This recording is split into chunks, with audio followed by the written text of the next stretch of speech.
Hi there, my friend. Welcome to tonight's sleep story. My name is Jack, and I'm truly honored to be the voice keeping you company as you drift off to sleep. So get comfortable, let your body relax, and just allow my words to guide you into a calm, peaceful night of rest. Village of the Dumbo Breeze, Part 1. Soft, cozy, American sleep story for deep rest. You don't need to do anything right now. Just let yourself settle. Let your shoulders loosen a little. Let the day fall away, like snow drifting off the branches of an old pine tree. And when you're ready, let me take you to a quiet little place, far from noise, far from the world, a place the locals call the village of the Dumbo Breeze. It's not a real name on a map. It's one of those names that just happen over the years. Someone once said the wind here moves slowly, almost playfully, like it has big, soft ears flapping in the air. And the name stuck. The village rests in the dip of two rolling hills in the American countryside, a place where winters feel gentle, not harsh, where the snow makes everything softer rather than colder, and where nights seem to stretch a little longer, a little calmer, like the whole valley is breathing with you. Tonight, in this story, the valley is quiet, not silent, just the kind of quiet that feels alive, with the distant hum of the wind rolling over rooftops, and the occasional creak of an old wooden porch settling into the cold, down the main road, which is really nothing more than a wide path of packed snow. A few warm windows glow against the evening sky. Yellow light, soft and sleepy. Lights that make you think of warm bread and old blankets, of people who are in no hurry at all. At the far end of the village, next to a slow-moving frozen river, there's a little inn called the Blue Lantern House. It's old but beautifully kept, paint peeling in the right places, porch lights that flicker a little, and a sign that swings gently in the breeze. And tonight, somebody new has just arrived there. Her name is Mara. She's not running away from anything dramatic, no heartbreak, no big story. She's just tired in the way adults get tired. The kind of tired that doesn't show on the face, but sits quietly beneath the ribs. She wanted a break, a breath, a place where no one expected anything from her. And when she stepped off the small village shuttle earlier this evening, the first thing she felt was the softness of the air. It wasn't cold in a biting way. It was cold in a refreshing way, like someone placing a cool hand on a warm forehead. Mara pulled her scarf a little tighter and smiled to herself. "This," she whispered, "is exactly what I needed." Inside the inn, the warmth wrapped around her immediately. The owner, Elias, a man with silver hair and a voice that could calm a storm, looked up from behind the counter. "Long trip?" he asked, sounding like he already knew the answer. Mara laughed softly. "Long enough." Elias nodded. "Well, you're here now, and this place tends to take good care of people." He handed her an old-fashioned brass key, the kind that felt heavy in the hand, like it belonged to another time. "Room 7, he said. "Faces a river. The Dumbo Breeze will sing you to sleep." Mara raised an eyebrow. "The Dumbo Breeze?" He chuckled. "You'll understand when you hear it." And he was right. When Mara opened the door to her room, a cozy little space with thick quilts, a crackling fireplace, and windows lined with frost, she heard it. That wind. Soft, slow, almost playful, like it wasn't moving past the window, but moving with it. She set her bag down, stepped closer to the glass, and watched the world outside. The moonlit snow, the frozen ribbon of river, the distant yellow windows of the village homes. It felt like the world had exhaled, and she could finally do the same. She sat on the edge of the bed, leaned back slowly, and the mattress welcomed her like it had been waiting all day. The fire popped lightly. The wind hummed its slow, wandering tune. And with every breath, Mara felt another knot inside her loosen, her chest softening, her mind settling down, her body remembering what rest feels like. She didn't fall asleep yet, not quite, but she drifted near it, warm, quiet, safe. Outside, the Dumbo Breeze brushed against the windows again, almost like it was saying hello. And somewhere far down the main road, another story was beginning, a lantern flickering to life, a door creaking open, footsteps crunching through snow. But we'll get to that soon. For now, just breathe. Slow, easy, effortless. Let the gentle wind of this quiet little village wrap around you, and let yourself drift a little deeper into the night, into the calm, into Dumbo Breeze Valley. So, part 2, the man on the river path. Mara lay there for a while, not asleep, not awake, just resting in that warm, quiet space where the body begins to let go of the day. But down on the snow-covered river path, someone else was making their way toward the village inn. His name was Jonah Weaver. He lived on the east side of the valley, in a small cedar cabin he built himself. People in the village knew him, not well, but enough to wave at him in town, enough to say "Morning, Jonah" when they passed him on the bridge. He wasn't a mysterious man, just a quiet one, the kind of person who'd rather fix something than talk about it, the kind who spent his evenings listening to the river instead of the radio. Tonight, he was carrying a wooden crate under one arm, filled with small lantern bulbs Elias had asked him to repair for the inn. As he walked, the Dumbo Breeze gently tugged at his jacket, nudging him along the path. Some nights the breeze was playful, and some nights it felt almost protective. Tonight, it felt both. Jonah adjusted his scarf, breath rising in soft clouds as he headed toward the warm glow of the blue lantern house. Inside the inn, Mara had finally kicked off her boots and was stretched out under the thick quilt. She felt lighter already, as if just being in this village had pressed a reset button she didn't know she needed. She closed her eyes, and for the first time in a long time, she didn't feel guilty about resting, not working, not planning, just being. A soft knock came at her door, gentle, almost hesitant. She blinked, sat up, and called out, "Hello?" Elias's calm voice replied, "Just letting you know, fresh tea in the dining room if you want some. Ginger and chamomile. Helps with sleep." Mara smiled. "Thank you. I'll come by in a few minutes." By the time she stepped into the hallway, wrapping her sweater around her, Jonah had just come through the back entrance. He shook snow from his shoulders and set the crate down carefully on the counter. Elias looked up. "Right on time." Jonah shrugged gently. "Thought you'd want them before the weekend." Then, before either of them realized, Mara walked into the soft glow of the dining room. Jonah turned slightly, seeing her for the first time, not in a dramatic way, not in a frozen, movie-like moment, just a quiet noticing. She looked peaceful, even though she didn't feel that way inside. There was something in the way she carried herself, tired, yes, but also open to calm, ready for it. Elias smiled. "Mara, this is Jonah. He fixes half the things in this place." Jonah offered a small, warm nod. "Welcome to the valley." His voice had that soft, low, steady tone you hear from people who spend a lot of time outdoors. Grounded, unhurried, as if nothing could push him faster than he wanted to go. Mara returned the smile. "Thank you. It's beautiful here." Jonah's eyes softened a little. "Winter makes it quieter than usual, but I think that's part of the charm." She nodded. "I think that's exactly why I came." Elias chuckled. "Most folks who come here don't always realize why they needed this place until they're already unpacked." Jonah gathered his tools, ready to take the crate to the workshop. Before he left, he looked back once more.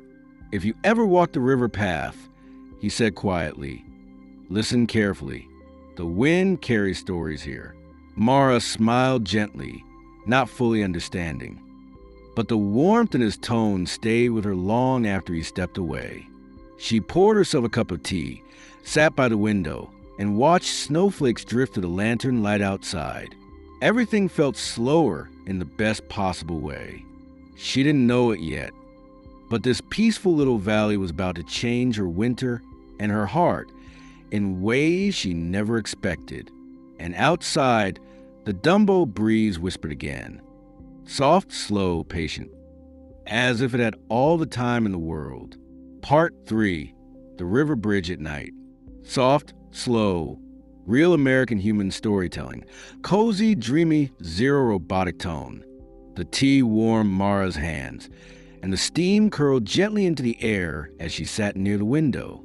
Outside, the night had settled fully over the valley. That kind of night where the sky turns a deep blue, almost velvet-like. And every sound feels softer, like the world has wrapped itself in a blanket. After a few quiet minutes, she stood and slipped her jacket back on, not to go far, just to breathe the cold air, to take in this village she'd only just arrived in. The inn's wooden front porch creaked beneath her boots as she stepped out. The wind was gentle, brushing a few loose strands of hair against her cheek. The Dumbo Breeze moving in slow circles around her, playful as ever. The village lanterns flickered along the main road, casting warm little pools of light across the snow. Each lamp seemed to hum a tiny, sleepy tune, as if they were tired too, but staying awake just long enough to guide a few late-night wanderers. Mara took a slow step forward, then another. Her breath rose in soft clouds. The world felt quiet, but alive at the same time. She reached a small wooden bridge that crossed a frozen river.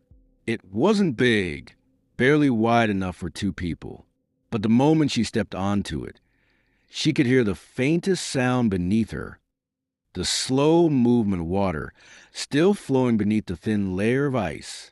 She rested her hands on the cold railing and looked out across the valley. Then, from the edge of her vision, she saw a familiar figure walking up the path. Jonah. He didn't seem surprised to see her, but he didn't rush either. He walked with the easy, steady pace of someone who spent most evenings outdoors, letting the winter wind lead him wherever it felt right. Did Elias tell you the story of this bridge?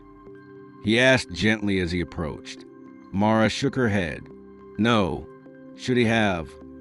A small smile tugged at the corner of Jonah's mouth. Well, people say the breeze sounds different here, right over the center of the river. Mara tilted her head. Different how? Jonah stepped up beside her, resting his hands on the railing too.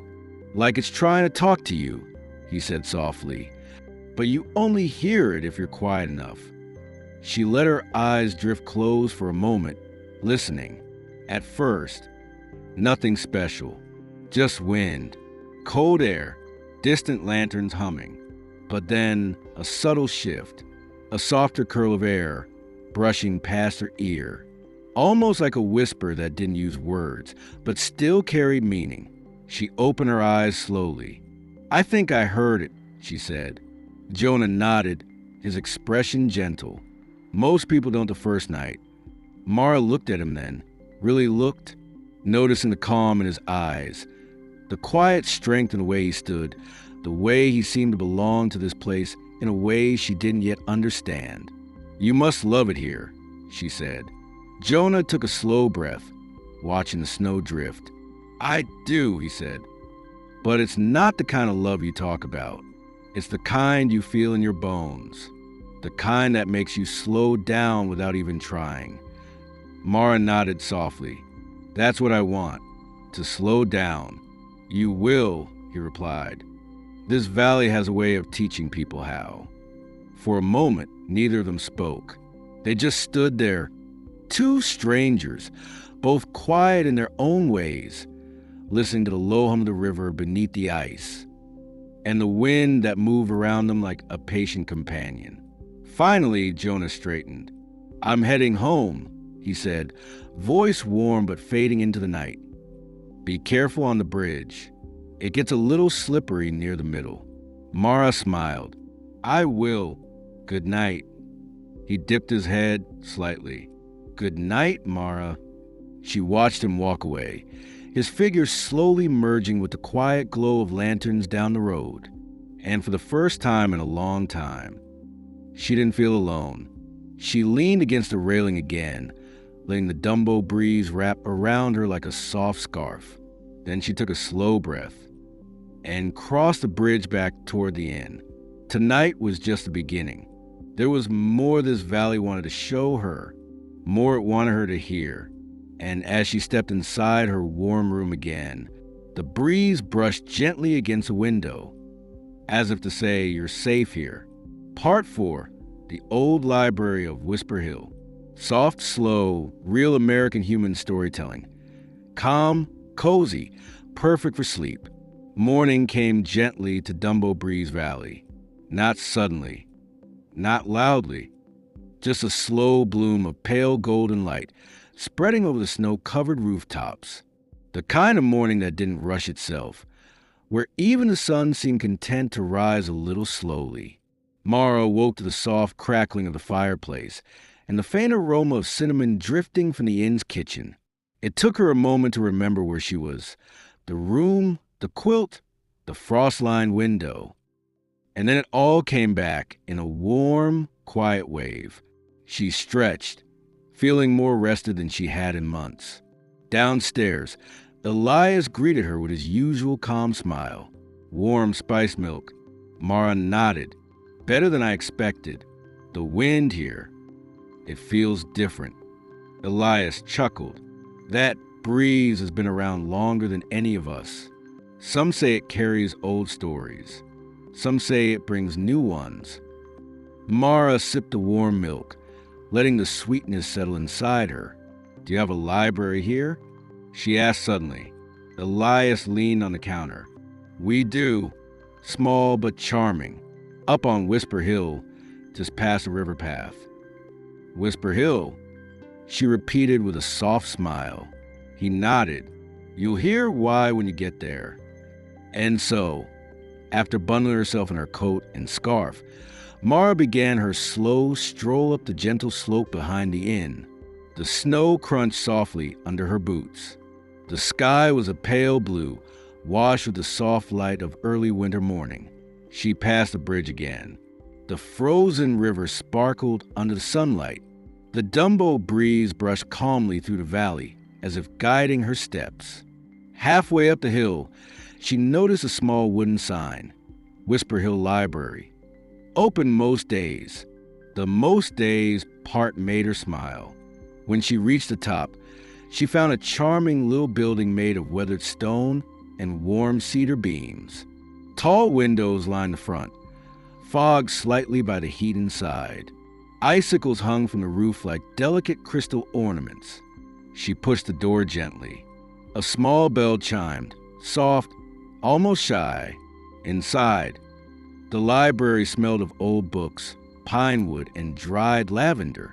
Sunlight spilled across rows of shelves, illuminating dust particles that floated like tiny drifting stars. And behind a curved wooden desk sat an elderly woman with silver hair tied in a soft bun and round glasses perched at the tip of her nose. She looked up with a warm, grandmotherly expression. Well now, she said sweetly, you must be new here. Mara nodded. I got here last night. Welcome, the woman said, standing slowly. I'm Mrs. Calder, keeper of books, keeper of tea, an unofficial listener of everyone's troubles. Mara smiled. That sounds like an important job. Mrs. Calder winked. Oh, it is. People tell more truth in libraries than anywhere else. Books make them honest. Mara wandered between shelves, each one filled with worn covers, handwritten labels, and pages that had been turned 1,000 times. But then something strange happened. As she moved deeper into the library, she noticed a faint sound, a gentle whispering at the edge of her hearing. It wasn't the wind. It wasn't the old building settling. It was something softer, something almost musical. She paused. Mrs. Calder appeared beside her, hands folded. "Don't be frightened," she said warmly. "Whisper Hill got its name for a reason." Mara looked around. "It sounds like voices." Mrs. Calder nodded. "Some say it's the wind moving between the stones. Some say it's the valley remembering things. Some say it's the stories people tell lingering just a little longer." Mara felt a soft chill. Not fear, just a feeling of stepping into something older and calmer than herself. "Does Jonah come here?" she asked without thinking. Mrs. Calder smiled knowingly. "Ah, you met Jonah." Mara blushed, only briefly. "He comes by every few days," Mrs. Calder said softly, "borrowing books he's already read, returning them anyway. He's a good man. Quiet men often are." Mara traced her fingers along the spine of a book. "Elias said this place teaches you how to slow down." "Oh, it does more than that," Mrs. Calder whispered. "This valley shows you who you are when you're not rushing. Most people don't stay long enough to notice." Mara took a slow breath. The whispering sound floated again. Soft, gentle, ancient, as if the books themselves were exhaling. She didn't know what she was supposed to find here. Peace, maybe, or clarity, or just a reminder that life didn't need to move so quickly. But whatever it was, she knew she'd come to the right place. Mrs. Calder placed a small book in her hands. Green cover. No title. "What's this?" Mara asked. "Something light for the heart," Mrs. Calder said. "Just enough story to keep your mind company, not enough to keep you awake." Mara smiled, and as she stepped outside again, the breeze on Whisper Hill brushed gently around her, softly swirling her hair, as if it knew her name now. Part 5. Jonah's Cabin by the Cedar Trees. Soft, slow, warm USA human storytelling. Cozy, sleepy, gentle. Mara walked back down Whisper Hill with the little green book tucked under her arm. The valley looked different from up here, more open, more peaceful, as if the quiet itself had weight, a soft weight, like a warm blanket. By the time she reached the main road, the breeze had picked up just a little.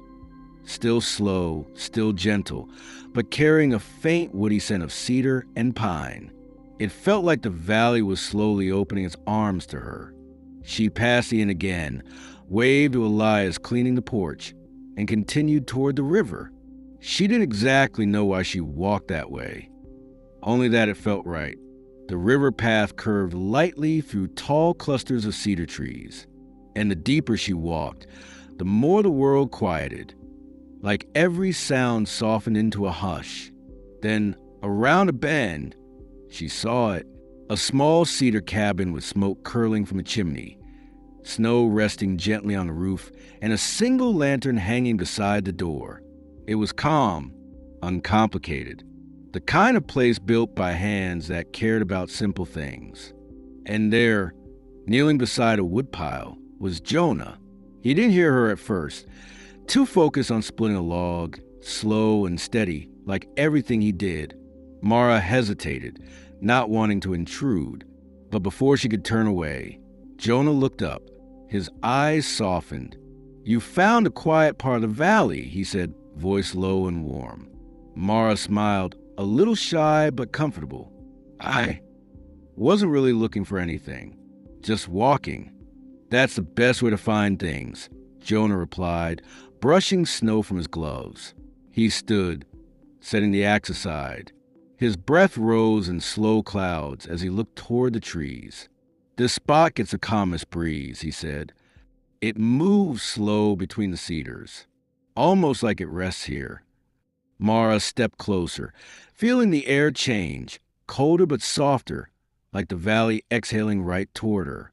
Jonah nodded toward a small wooden bench beside the cabin.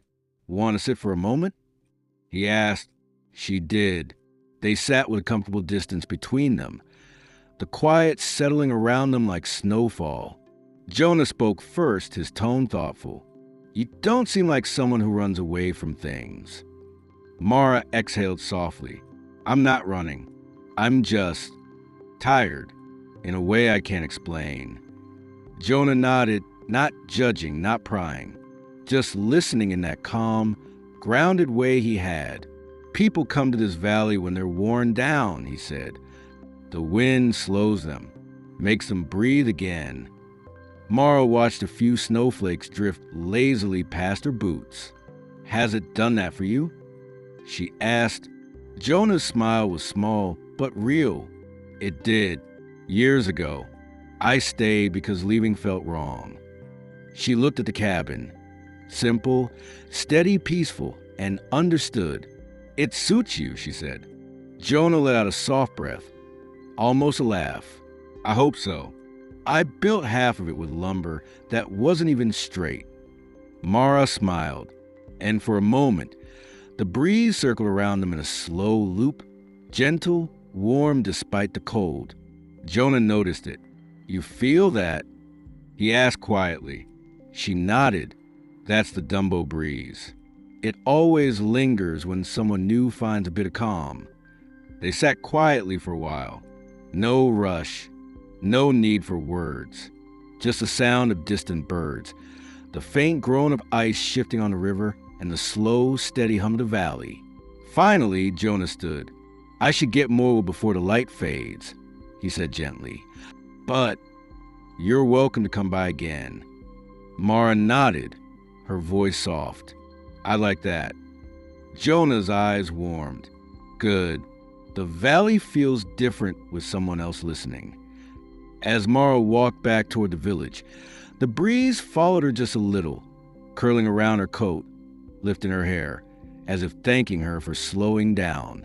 She didn't realize it yet, but this valley, this man, this quiet, was beginning to settle into her heart, one slow breath at a time. Part 6. The Lantern Walk at Evening Fall. Soft, warm American human storytelling. Calm, cozy, perfect for drifting. By the time Mara reached the village again, the sun had begun its slow descent behind the hills. The sky turned soft shades of peach and lavender, colors that seemed to melt into each other like watercolors on quiet paper. Elias was lighting lanterns along the inn's porch when she approached. "Out exploring already?" he asked with a knowing smile. Mara nodded. "I walked farther than I meant to. Ended up near Jonah's cabin." Elias chuckled. "Most roads lead there if you're not paying attention. He's practically part of the valley." Mara felt a warmth spread across her cheeks. A strange, gentle comfort. Inside. She warmed her hands by the fire, took a slow breath, and then stepped back outside, drawn to the fading light like a soft instinct. The village had begun its evening ritual. One by one, lanterns flicked to life, golden circles glowing through the dusk. Mara followed them down the path, feeling as if each small light was guiding her somewhere familiar, even though she had never been here before. A few villagers walked slowly, bundled in scarves, some carrying firewood, some simply strolling after a long day. Every person she passed greeted her with a warm nod. "Evening. Pretty night out. Wind's gentle tonight." She liked it. The simplicity, the kindness, the way no one seemed to be in a rush. Near the river, a group of children were hanging tiny hand-painted lanterns on low branches of a bare winter tree. Each lantern glowed a different color: soft blue, warm amber, pale pink. One little girl looked up at Mara, smiling through missing front teeth. "You knew?" she asked, swinging a lantern lightly. Mara laughed gently. "Yes, just visiting." The girl pointed toward the river. "We're doing the lantern walk. Happens every evening. We walk the path and listen to the wind. Sometimes it tells you things." Mara crouched down. "What kind of things?" The girl shrugged. "Depends. Sometimes secrets. Sometimes nothing. Sometimes just quiet. She said it in that simple, matter-of-fact way that only children can. Before Mara could reply, the girl ran off to join the others, leaving Mara smiling softly at the drifting lights. She continued walking. The lantern walk path stretched along the frozen river, lit by hanging jars filled with flickering candles. Their glow shimmered on the surface of the ice, creating little reflections that danced gently with the breeze. Mara walked slowly, hands in her pockets, mind soft and open. And then she heard it again, that quiet, familiar voice of the wind. The Dumbo Breeze winding its way through the trees, soft as a sigh, slow as a lullaby. As she reached the small wooden bridge, she noticed someone leaning against a railing. Jonah. He seemed lost in thought, watching the lantern reflections ripple over the ice. When he heard her steps, he turned slightly, and his expression softened immediately. "You picked a good time for your walk," he said. Mara stepped beside him. "It's beautiful." Jonah nodded.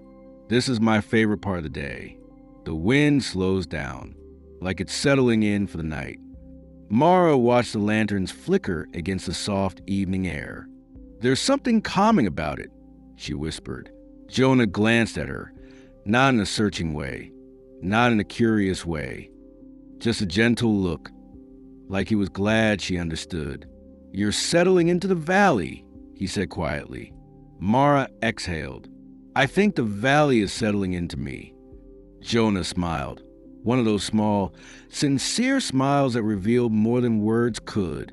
They stood together there, two quiet souls side by side, no rush, no expectations. Just the warm glow of lanterns, the soft of the breeze, and the slow rhythm of the valley easing them into the night. The world around them softened into stillness, and Mara felt something she hadn't felt in a long, long time. Peace. Pure, gentle, simple peace. Part 7. Morning frost on the river. Soft, slow, soothing American human bedtime storytelling. Drifting, warm, peaceful. Morning arrived with a hush so gentle that Mara wasn't sure she'd truly woken or was still floating in a dream. The room was filled with pale gold light, filtered through thin frost that edged the window panes. She stretched under the quilt, feeling the same warm ease that had been slowly settling into her ever since she'd stepped into this valley. A soft knock came at the door. "Mara." It was Elias, polite as always. "Yes." She answered, voice still sleepy. "Jonah said he'd be waiting on the bridge if you want to see the frost patterns." Mara smiled into her pillow. "Tell him I'll be right there." She dressed warmly, brushed her hands through her hair, and stepped out into the crisp morning air. The world sparkled. Every branch, every railing, every rooftop was brushed in delicate silver. As she approached the river, she saw him. Jonah stood at the middle of the bridge, leaning against a railing, hands tucked into his coat pockets. He wasn't moving, just quietly watching the frozen river like he'd been doing it every morning of his life. When he heard her footsteps, he turned slightly. "You came," he said softly. "I did." His eyes warmed. "Look," he said, nodding toward the river. Mara stepped beside him and followed his gaze. And then she saw it. Dozens of tiny frost patterns, swirls, spirals, soft branching lines, all spread across the ice in the exact places where the lanterns had rested last night. Each one was unique, each one delicate. They glimmered in the early sunlight like small frozen constellations. "It's like the lanterns painted them," Mara whispered. Jonah nodded. "They leave warmth behind.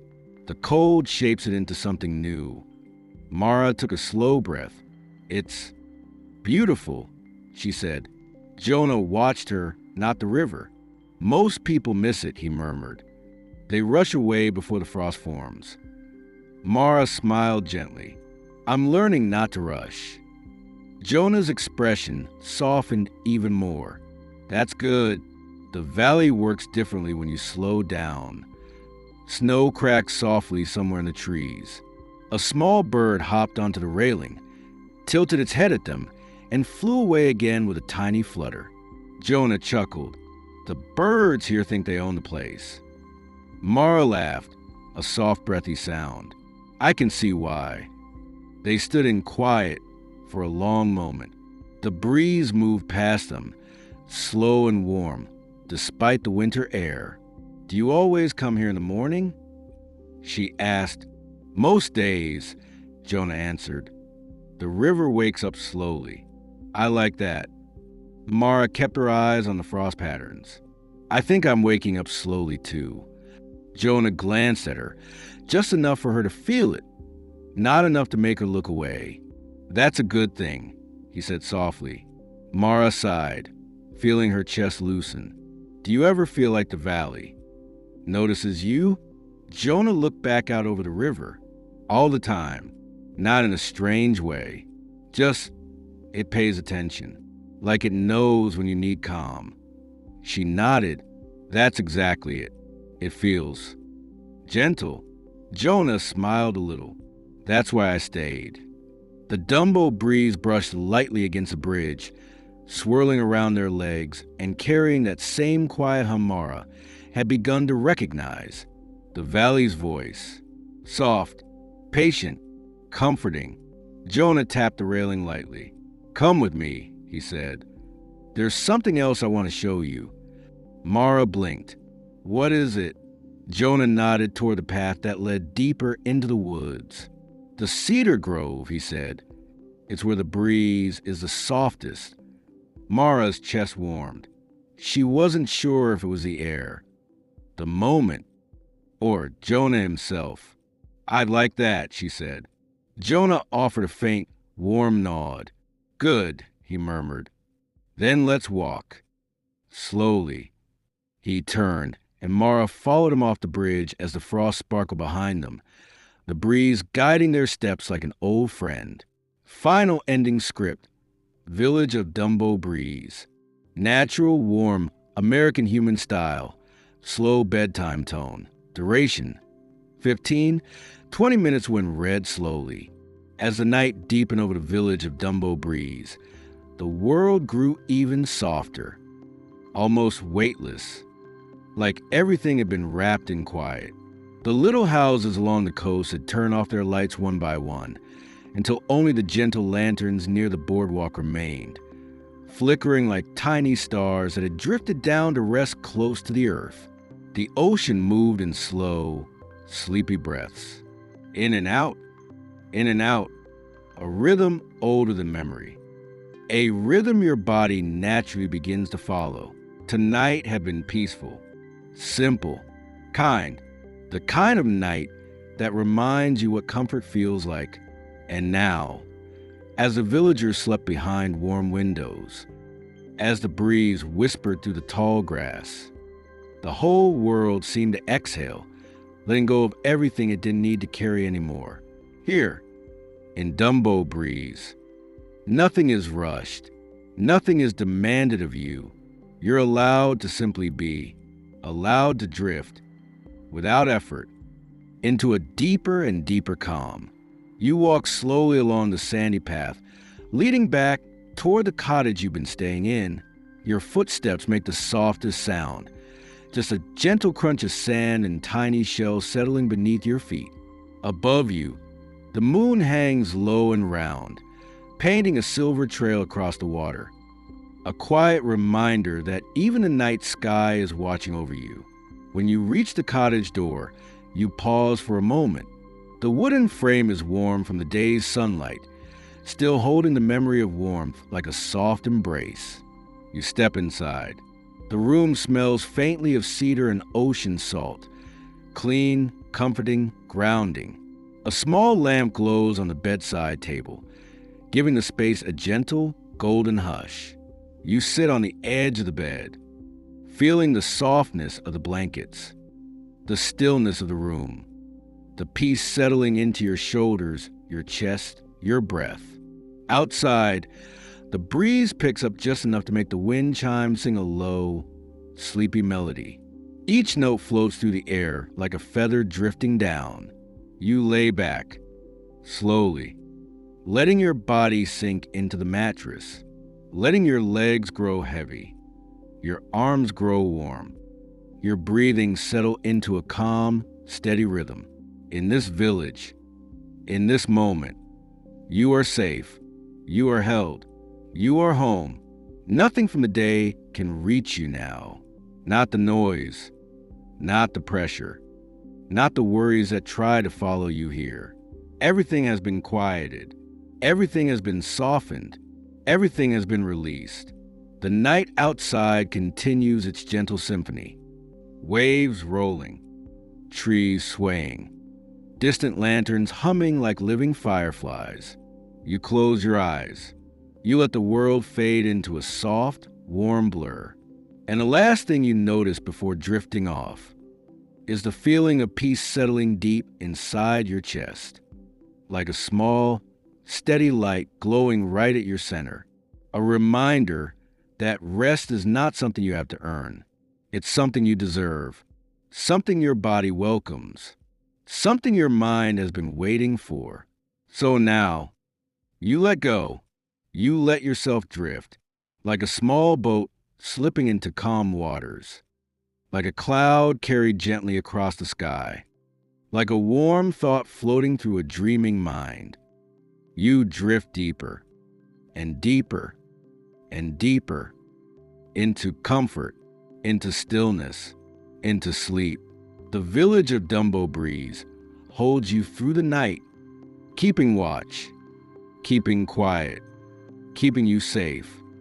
As you fall into the deepest, most